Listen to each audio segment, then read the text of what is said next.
이어가도록 하겠습니다. 오늘은 히브리서 7장 1절부터 10절에 있는 말씀 보도록 하겠습니다. 히브리서 7장 1절부터 10절에 있는 말씀입니다.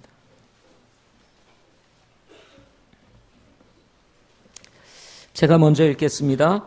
이 멜기세덱은 살렘 왕이요 지극히 높으신 하나님의 제사장이니라. 그가 왕들을 살육하고 돌아오는 아브라함을 만나 그를 축복하였으며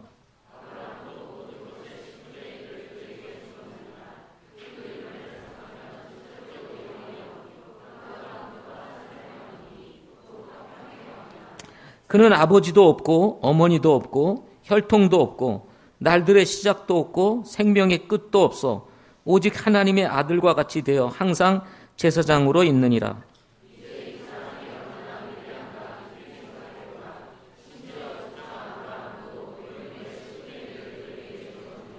진실로 레위의 아들들 중에서 제사장직의 직무를 받는 자들은 자기 형제들인 그 백성이 아브라함의 허리에서 나왔음에도 불구하고 율법에 따라 그에게서 11조를 취하라는 명령을 받았으나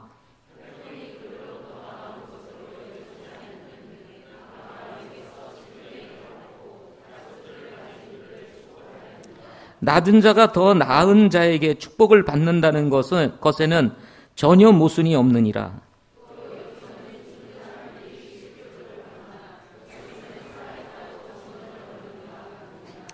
또 나는 11조를 받는 레위도 아브라함 안에서 11조를 바쳤다고 말할 수 있나니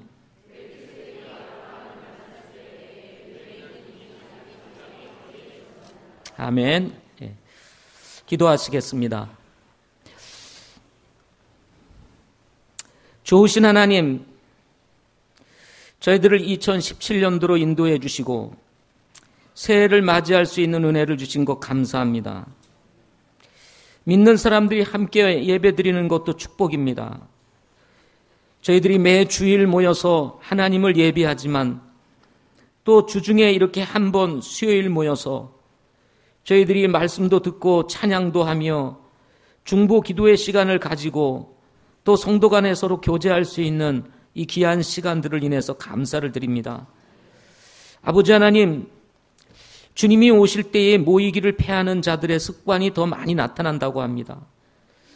시대가 갈수록 모이는 일을 패하기 쉬운 때에 우리 모두는 모이기에 힘쓸 수 있도록 도와주시옵시고 이 수요 예배를 축복해 주셔서 정말 모든 성도들 할 수만 있으면 함께 할 수 있는 모든 성도들이 함께하는 수요 예배가 되게 하옵시며 이 수요 예배를 통해서 전해지는 이 말씀과 또 만남의 시간들 그리고 기도의 시간들을 통해서 하나님을 경험하는 성도들이 될 수 있도록 하나님 도와주시옵소서. 특별히 히브리서 말씀을 이어갑니다. 히브리서를 통해서 주시는 우리 하나님의 메시지를 이 시대에 경청할 수 있게 하시고 우리의 마음에 새겨서 영적으로 자라고 성숙할 수 있게 하시며 하나님의 말씀이 어떠한지 깨달아 알게 하셔서 하나님을 기쁘게 하는 삶이 될 수 있도록 축복해 주시옵소서. 이 시간 성령 하나님께서 우리 모두에게 스승되셔서 가르쳐 주시고 깨닫게 해주시고 말씀으로 우리 하나 될 수 있도록 인도해 주시옵소서. 예수님의 이름으로 기도드립니다. 아멘. 오늘 말씀의 제목은 레위 계통의 제사장보다 뛰어난 예수 그리스도라는 제목으로 같이 말씀을 함께 나누도록 하겠습니다. 예수님은 인간의 몸을 입고 세상에 오신 분이십니다. 그분은 완전하신 인간이면서 동시에 그리고 완전하신 하나님이십니다. 완전하신 인간으로 오신 예수 그리스도는 인간으로서 완전한 속죄를 이룰 희생물이 되셨고 완전한 하나님이셨던 예수 그리스도는 우리 연약한 저와 여러분들을 위한 중보를 위한 영원한 제사장, 완전하면서도 영원한 제사장이셨습니다. 유대인들은 기본적으로 예수님을 믿지 않았습니다. 따라서 완전한 인간이시며 완전한 하나님이심을 그들은 받아들이지를 않았습니다. 따라서 예수 그리스도의 완전한 속죄, 그리고 예수 그리스도의 완전한 중보, 제사장으로서의 중보 사역조차 그들은 믿지를 않았습니다. 이것은 당시 유대인들의 관점이었습니다. 문제는 이런 유대인의 관점이 지금도 이어지고 있다는 것입니다. 유대인들의 가장 큰 오류, 그리고 유대인들의 가장 큰 착각, 유대인들의 가장 큰 실수, 유대인들에게 있어서 가장 큰 죄악은 바로 예수 그리스도를 믿지 않는 것입니다. 예수님은 이런 유대인들과 적대적 관계가 될 수밖에 없었습니다. 유대인들은 예수님을 적대적인 관계로 만들고 말았습니다. 그러나 우리가 아는 사실이 한 가지 있습니다. 그것은 진실은 믿지 않는다고 해서 바뀌는 것이 아니라는 것입니다. 믿든지 안 믿든지 진실은 항상 진실이라는 것입니다. 유대인들의 현실은 예수님은 가짜였습니다. 그리고 그는 거짓이었습니다. 그러나 유대인들의 현실 속에서 예수님 가짜 메시아 또는 거짓 메시아로 여겨지던 그 당시의 시대에 소수의 유대인들 중에서는 예수님을 진짜로 보는 사람들이 있었습니다. 이분이야말로 메시아구나. 이분이야말로 하나님이 보내신 하나님의 아들이시구나. 구약의 대언자들이 예언을 했던 바로 그 완전하신 대언자이구나. 그리고 바로 우리를 위해서 오신 바로 대제사장이시구나. 그리고 앞으로 오실 영원한 왕이시라는 사실을 알고 깨달은 사람들이 있었습니다. 이들이 예수님을 믿고 구원을 받고 그리스도인들이 되었던 것입니다. 이렇게 예수님을 믿고 구원받았던 소수의 유대인들, 그들은 안 밖으로 어려움을 당하고 있었습니다. 가장 큰 어려움은 동족들의 핍박이었습니다. 같은 유대인들의 핍박이었습니다. 유대인들의 입장에서 예수 믿는 사람들은 유대교의 배신자들이었습니다.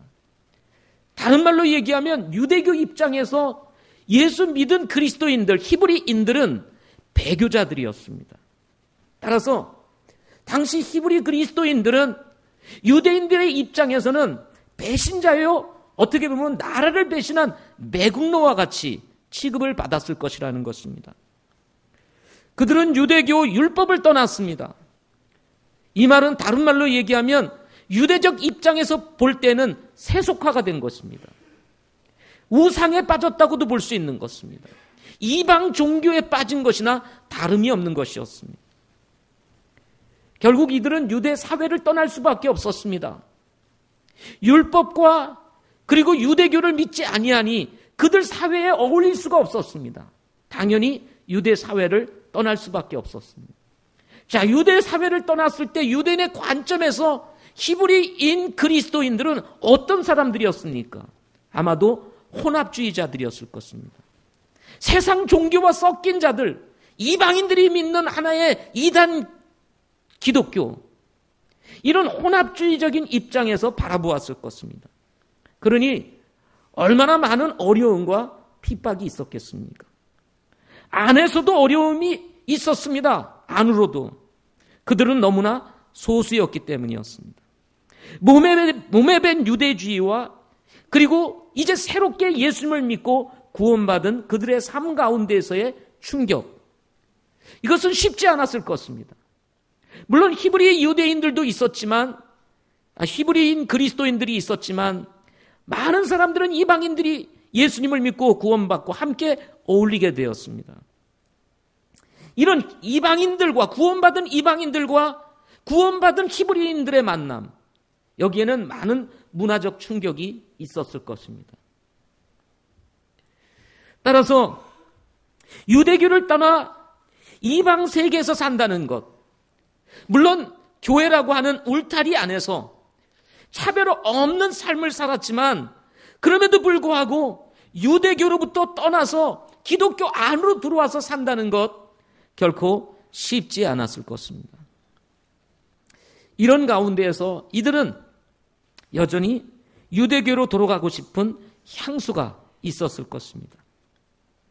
여기에 교회 안으로 들어온 유대교의 거짓 선생들,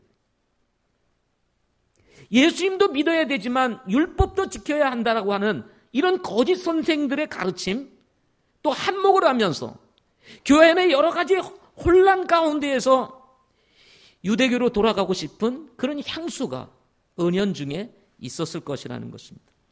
히브리서 기자는 누구보다 레위계통의 제사장 체계를 잘 알고 있었기에 이들에게 레위계통의 최고의 권위라고 할 수 있는 아브라함보다 더 뛰어난 멜기세덱의 계통을 따라서 영원한 제사장이 되신 예수 그리스도를 소개함으로써 흔들리는 히브리인 그리스도인들을 말씀으로 세우고자 원했을 것입니다.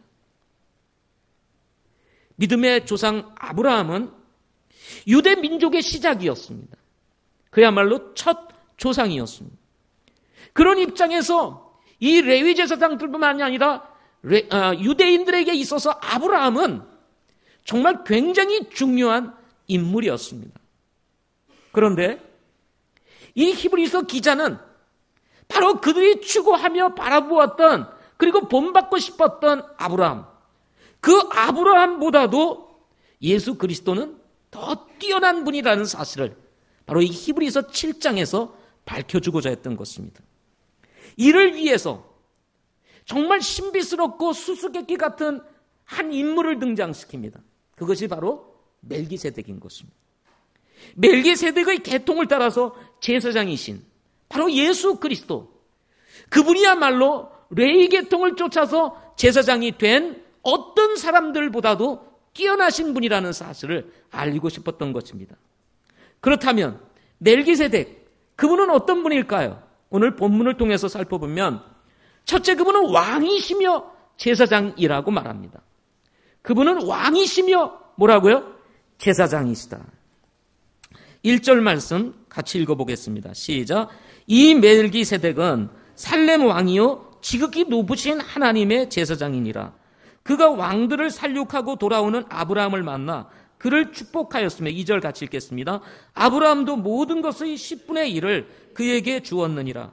그 이름을 해석하면 첫째로 의의 왕이요 그 다음은 또한 살렘 왕이니 곧 화평의 왕이라 하고 말씀을 하고 있습니다.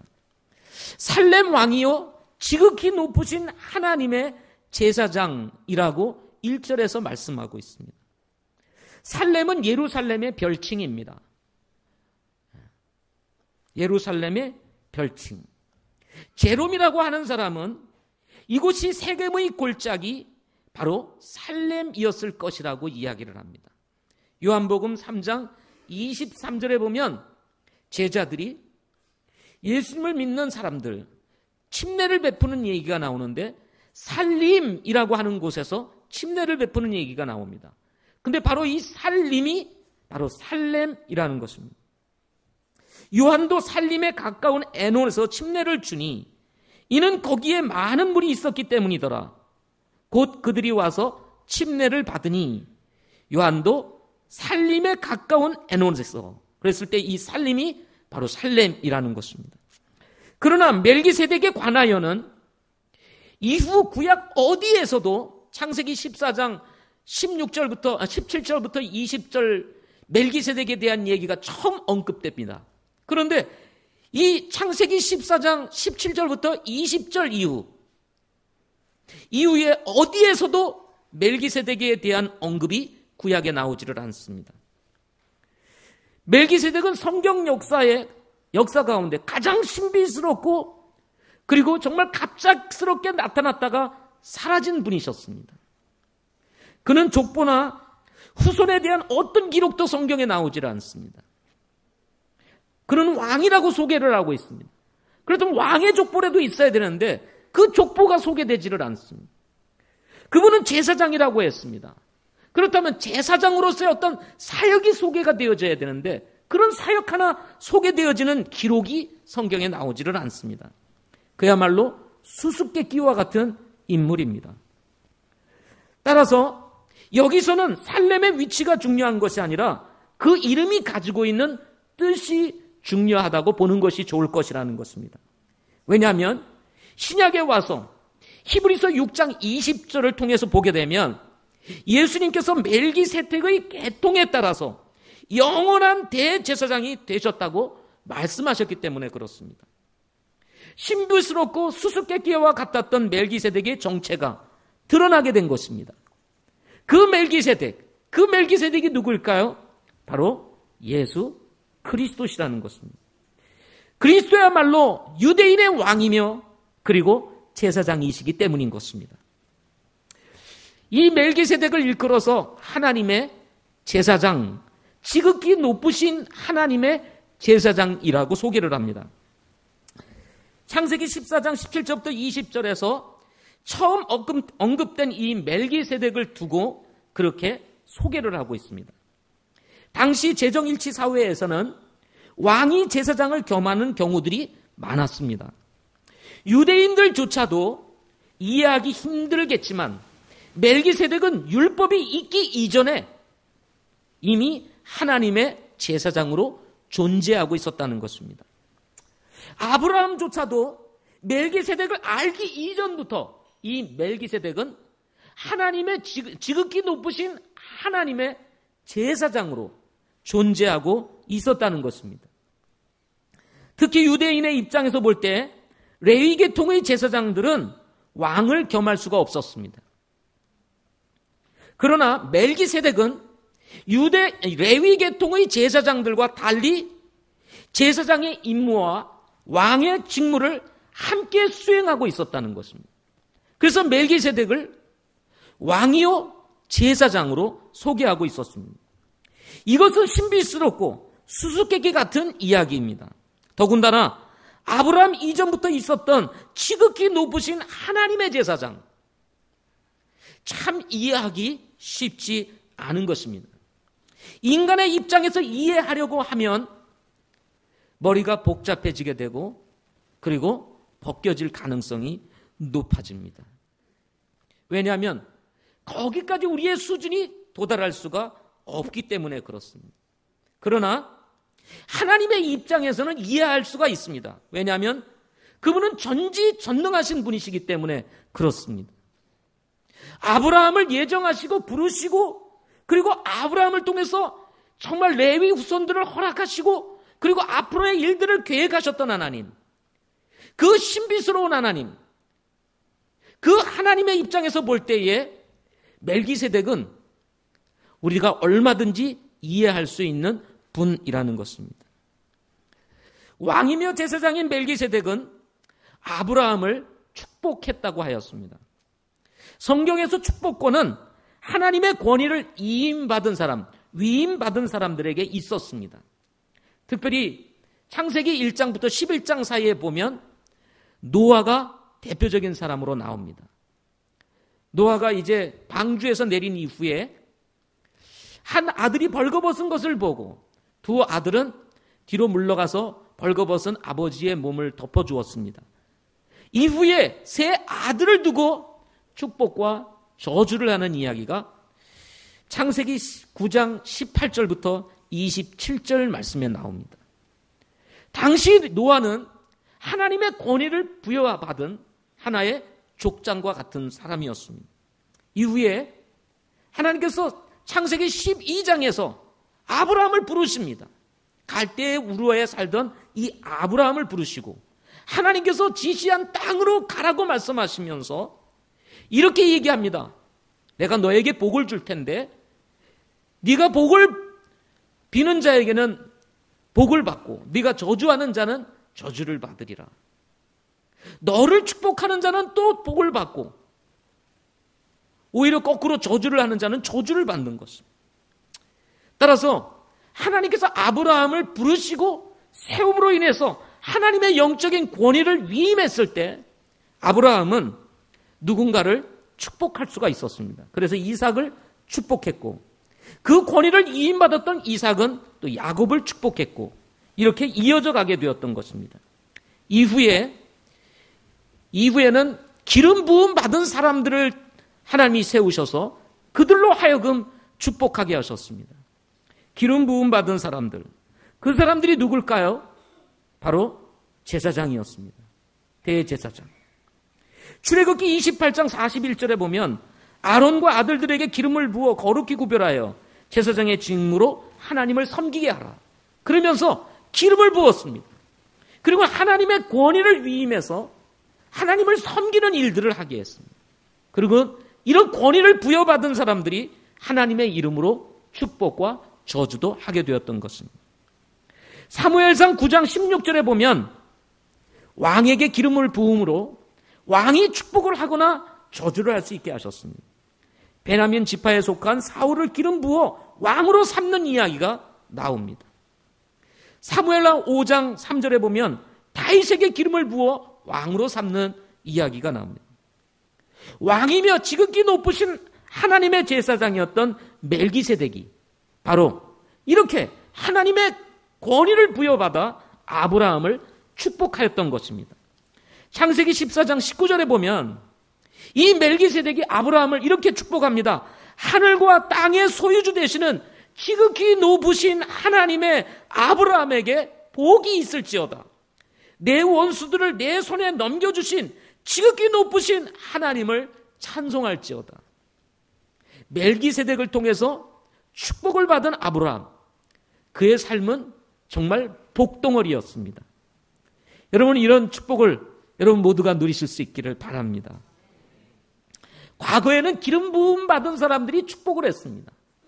그러나 지금은 성령의 기름을 부음 받은 사람들이 축복을 할 수가 있습니다. 성령의 기름 부음을 받은 사람들이 누구죠? 예수 믿고 구원받은 사람들. 이제는 우리들이 제사장이 되어서 예수 그리스도의 이름으로, 하나님의 이름으로 우리는 누구든지 축복할 수가 있게 되었습니다.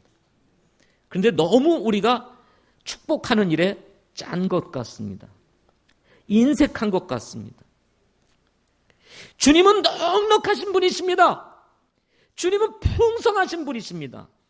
축복을 주어도 모자람이 없으신 분이십니다.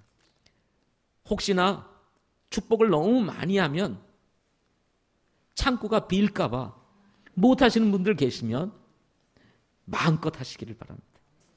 2017년도 여러분 하나님의 이름으로, 예수 그리스도의 이름으로 축복하시기를 바랍니다. 우리는 너무 익숙하지 않아요, 이런 부분에 있어서. 그러다 보니까 누가 나한테 축복을 빌면, 구하면, 축복하면 어색해요. 어색해. 받는 게 어색해. 또 축복하는 것도 어색해. 해보질 않아서. 그래서 우리가 복을 누리지 못하는지도 모릅니다. 예. 여러분 마음껏 주님의 이름으로 축복하시기 바랍니다. 아브라함은 이렇게 축복한 멜기세덱에게 모든 것의 10분의 1을 드렸다라고 얘기를 합니다. 창세기 14장 17절부터 20절 말씀을 보게 되면, 왜냐하면 멜기세덱은 제사장이었기 때문이었습니다. 신명기 14장 22절부터 27절에 보면 해마다 밭에서 나는 씨의 모든 소출에서 11조를 드려야 한다라고 얘기를 하면서 레위 사람들하고 반드시 나누고 결코 그들을 잊지 말아라 하고 이야기를 합니다. 바로 레위 계통을 통해서 누가 나와요? 제사장들이 나오고, 그들은 하나님의 일을 하는 사람들이었습니다. 그러면 왜 레위 사람들하고 나누라고 얘기를 했을까요? 모든 11지파들은 다 상속 재산이 있었음에도 불구하고 레위 지파는 하나님의 일만 하는 사람들이었기 때문에 상속 재산이 없었습니다. 그래서 이스라엘 백성들이 해마다 거두어들인 그 소출의 11조를 드린 것으로 레위 사람들은 하나님의 일을 하면서 자신들의 필요를 채우는 일들을 하였고, 그리고 하나님 섬기는 일을 할 수가 있었던 것입니다. 따라서 해마다 거둬들이는 10분의 1, 11조를 레위 사람들에게 주게 되었던 것입니다.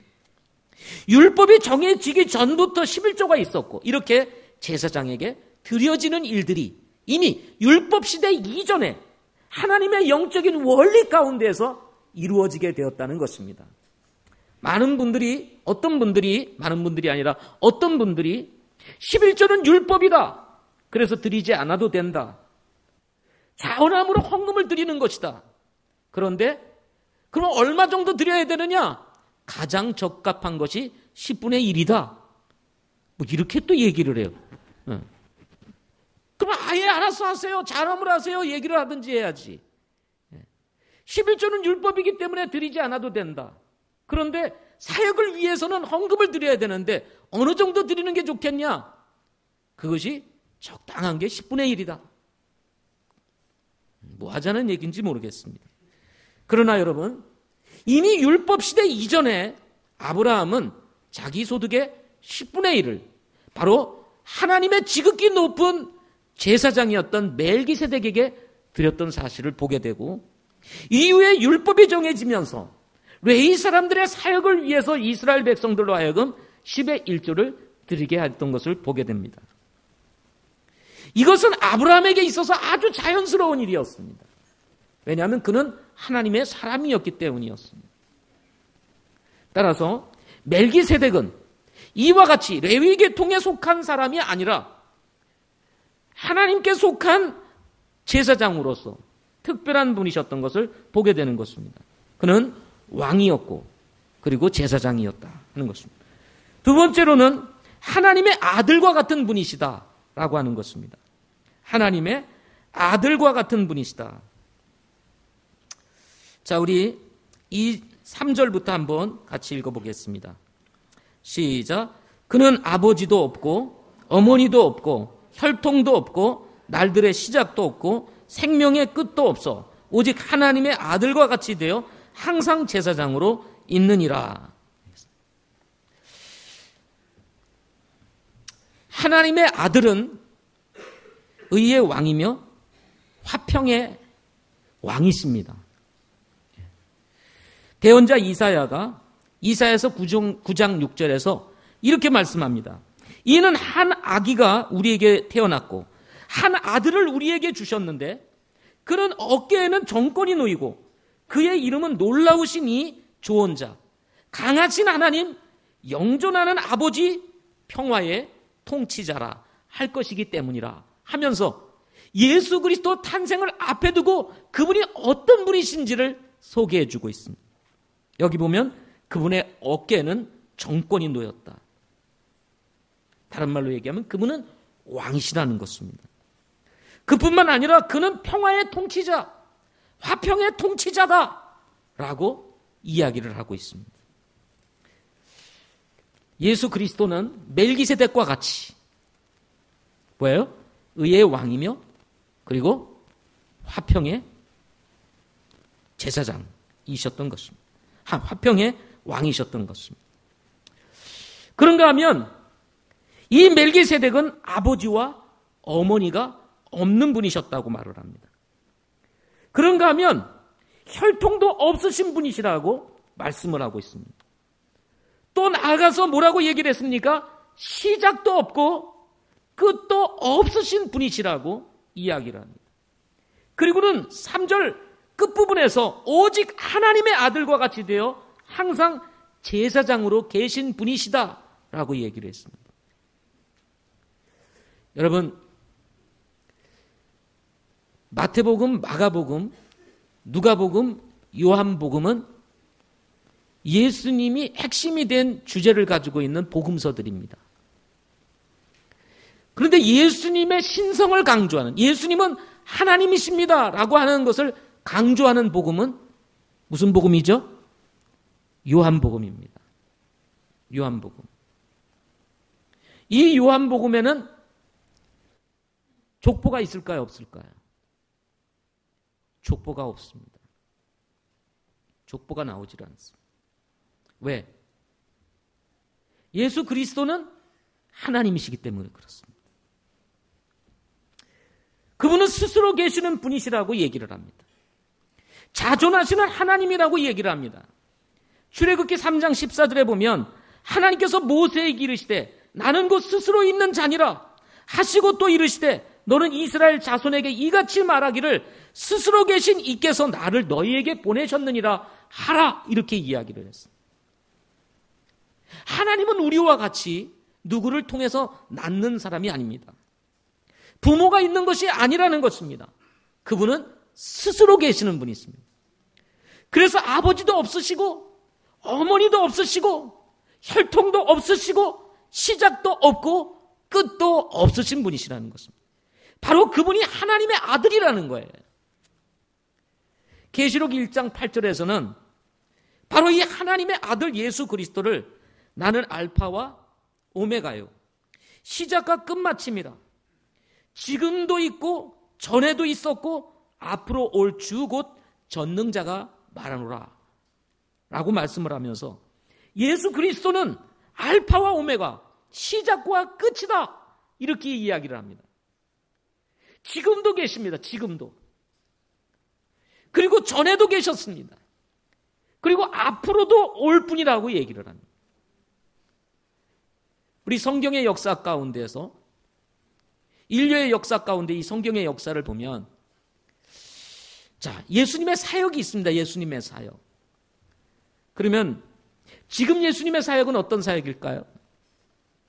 지금 예수님은 뭐 하고 계시죠? 지금 예수님은 뭐 하고 계셔요? 놀고 계십니까? 승천하셔서 그분이 놀고 계세요? 아니죠. 그럼 뭐 하고 계실까요? 로마서 8장에 보면 34절에 보면 그분은 하나님 오른편에 계셔서 우리를 위해서 중보하신다고 말씀을 했어요. 지금 우리 주님은 우리를 위해서 제사장으로서의 역할을 하고 계시는, 중보하시는 일들을 하고 계십니다. 전에는 그러면 어떤 분으로 계셨을까요? 전에는 예수님이 이 땅에 오셨을 때 그분은 어떤 역할을 하셨어요?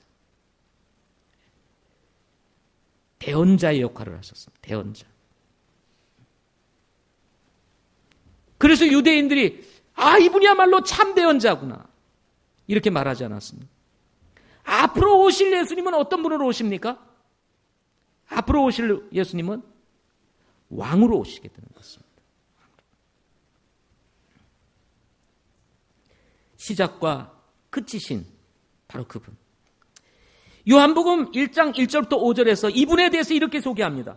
처음에 말씀이 계셨고 말씀이 하나님과 함께 계셨으며 말씀이 하나님이셨더라. 바로 그분께서 처음에 하나님과 함께 계셨고 모든 것이 그분에 의해 만들어졌으니 만들어진 것 중에 그분 없이 만들어진 것이 하나도 없었더라. 그분 안에 생명이 있었으며 그 생명은 사람들의 빛이더라. 그 빛이 어둠 속에 빛이 돼 어둠이 그것을 깨닫지 못하더라. 처음에 말씀으로 계셨던 그분. 그분이 곧 하나님과 함께 계셨고 그 말씀이 곧 하나님이셨더라. 그분에 의해서 모든 만물이 만들어졌다. 이렇게 말씀하고 있습니다. 그분이 없이는 만들어진 것이 하나도 없으셨다. 시작과 끝도 없으신, 아버지도 없고 어머니도 없으신 바로 그분은 말씀이셨던 것입니다. 14절에 요한복음 1장 14절에서는 이 말씀이신 예수 그리스도를 두고 말하기를 말씀이 육신이 되어 우리 가운데 거하심에 우리가 그분의 영광을 보니 아버지의 독생하신 분의 영광이요 은혜와 진리가 충만하더라. 말씀이 육신이 되신 분, 하나님이 인간의 몸을 입고 이 땅에 오셔서 우리의 모든 죄를 다 속해 주셨던 분, 그리고 영원한 대제사장이 되어서 지금도 우리를 위해서 중보하고 계시는 분.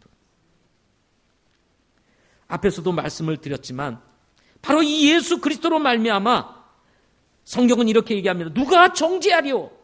죽으신 분은 그리스도시요 참으로 다시 일어나신 분도 그리스도시니 그분께서는 바로 하나님의 오른편에 계시며 또한 우리를 위해 중보하시는 일. 여러분, 우리가 여전히 부족하고 여전히 육신 가운데 있지만 안전한 이유는 우리를 위해서 죽으시고 그리고 우리를 위해서 부활하신 분께서 우리를 정죄하지 아니하시기 때문에 그렇습니다. 누구도 정죄하지 못하도록 우리를 위해서 중보하시고 계시기 때문에 여러분, 우리가 여전히 존재할 수 있는 것입니다. 그분은 항상 제사장으로 계시는 분이시라고 말씀을 했습니다. 3절에서 항상 제사장으로 있느니라. 바로 그 멜기세덱. 그 멜기세덱이 누구예요? 예수님입니다. 예수님. 이렇게 계시는 분은 예수님밖에 없습니다. 세 번째, 레위보다 더 뛰어나신 분이시다 하는 것입니다. 레위보다. 오늘 말씀의 핵심 메시지는 멜기세덱이 얼마나 위대한가라고 하는 것을 우리에게 알려주고 싶었던 것입니다. 당시 믿음이 흔들리고 있는 히브리인 그리스도인들에게 이 사실을 알려주고 싶었습니다. 그래서 이 멜기세덱을 이렇게 소개한 이후에 4절에서 이렇게 말씀을 시작합니다. 4절 같이 읽어보겠습니다. 시작. 이제 이 사람이 얼마나 위대한가 깊이 생각해보라. 자, 됐습니다. 자, 이 사람이 얼마나 위대한가 깊이 생각하라. 이 사람이 누구예요? 물론 멜기세덱이에요. 그러나 그 멜기세덱만을 얘기하는 것이 아니라 6장 20절에서 얘기한 뭐예요? 예수님께서 멜기세덱의 계통에 따라 영원토록 대제사장이 돼서 우리를 위해 거기로 들어가신 바로 그 예수 그리스도, 그분이 얼마나 위대하신가를 생각해 보라는 것입니다. 그분이 얼마나 위대하십니까? 오늘 본문에서 몇 가지로 얘기하는데, 첫째는 아브라함도 10분의 1을 드린 분이시다는 거예요. 그게 4절에 나와요. 아브라함도 바로 이 멜기세덱에 10분의 1을 드렸다는 거예요. 유대인들에게 있어서 가장 큰 자로 부각되는 분이 누구예요? 아브라함입니다. 근데 그 아브라함도 이 멜기세덱에게 10분의 1을 드렸다는 거예요. 그러니 더 뛰어난 분이시라는 겁니다. 5절과 6절에서는 레위 혈통이 아님에도 불구하고 아브라함에게 11조를 받고 약속을 가진 아브라함을 축복한 것은 아브라함보다 더 뛰어나신 분이시라는 사실을 강조해 주는 내용이 5절부터 6절에 나오고 있습니다. 여러분, 예수님은 레위 혈통이 아닙니다. 예수님은 어디서 나셨죠? 유다에게서 나왔습니다. 유다에게서. 이제 우리가 이제 계속 히브리서를 이제 공부해 나가면 7장 저 뒷부분에서 배우게 될 겁니다. 유다에게서 나왔어요. 그러면 이건 제사장의 혈통이 아닌데, 레위 계통의 제사장들은 인간의 제사장이었지만 디바인맨, 바로 하나님의 사람인 예수 그리스도는 뭐예요? 하나님의 제사장이었다는 것입니다. 인간의 혈통이 아닌. 그래서 그는 레위 혈통이 아닌 계통의 제사장으로서 왕이시고 그리고 제사장으로서 영원하신 분이시라는 것을 말씀해 주고 있는 것입니다. 레위 계통에서 나는 제사장들은 필연적으로 죽을 수밖에 없는 운명을 가지고 있는 사람들이었습니다. 그런 죄의 삭선 사망이라고 하는 굴레에서 벗어날 수 없는 사람들로서 제사장의 직분을 가지고 11조를 받는 사람들이었습니다. 그런데 예수 그리스도는, 멜기세덱은 죄와 죽음의 지배를 받지 아니하고 오히려 다스리고 통치하시는 분으로서 11조를 받는 분이라고 바로 7절과 8절에서 얘기를 해주고 있습니다. 기본적으로 다르다는 것입니다. 죽는 자와 살아있다는 증언을 얻은 이 완전히 다른 거죠. 그죠? 사람은 죽습니다. 그래서 계속 바뀌어요, 제사장은. 레위 혈통의 제사장들은 계속 바뀝니다. 그러나 멜기세덱인 예수 그리스도는 영원한 제사장이라는 것입니다. 따라서 이 본문에서 내리는 결론은 레위보다 뛰어나신 분이 바로 멜기세덱이요 예수 그리스도라는 것입니다. 레위조차도 아브라함을 조상으로 두고 있기 때문인 거예요. 여러분, 레위가 어디서 나왔어요? 아브라함의 허리에서 나왔다. 아브라함 허리에서 나왔는데 이 레위 계통의 제사장들보다도 어떻게 이 레위 계통의 제사장들이 어떻게 이 예수님보다 뛰어날 수 있겠느냐 하는 것입니다. 그럴 수 없다는 것이죠. 따라서 예수 그리스도를 모르고 율법에 매여 레위 계통을 따르는 신앙생활은 죽은 것이지만 멜기세덱을 따라 예수님을 믿고 사는 신앙생활은 비교할 수 없을 정도로 가치가 있다는 사실을 여러분 믿으시기를 바랍니다. 자칫 여러분 우리가 신앙생활하면서 율법에 빠져서 신앙생활하기가 참 쉽습니다. 우리도 모르는 사이에 율법에 빠져. 왜냐하면 우리의 삶 자체가 율법적이에요. 굉장히 율법적입니다. 내가 뭘 해야만 만족이 있어요. 은혜로 받고 그저 값없이 받는 것 자체가 이게 잘 수용이 안 돼요. 우리는 굉장한 보상 심리를 가지고 살아갑니다. 내가 뭘 잘못했으면 하나 잘해야 마음에 평안이 있어요. 그거 그냥 용서받았다. 이게 수용이 잘 안 되는 거예요. 잘 받아들여지질 않는 거예요. 그러다 보니까 내가 뭘 해야 되겠다. 주님을 위해서 내가 뭘 해야 되겠다. 자꾸 이런 생각을 가지게 되는 겁니다. 그래야 보상 심리로 내 마음이 평안하고 안정감을 찾게 되는 거예요. 그리고 내가 뭘 했다 하는 이런 생각을 가지게 되는 거예요. 이게 율법적 사고에서 나온다는 것입니다.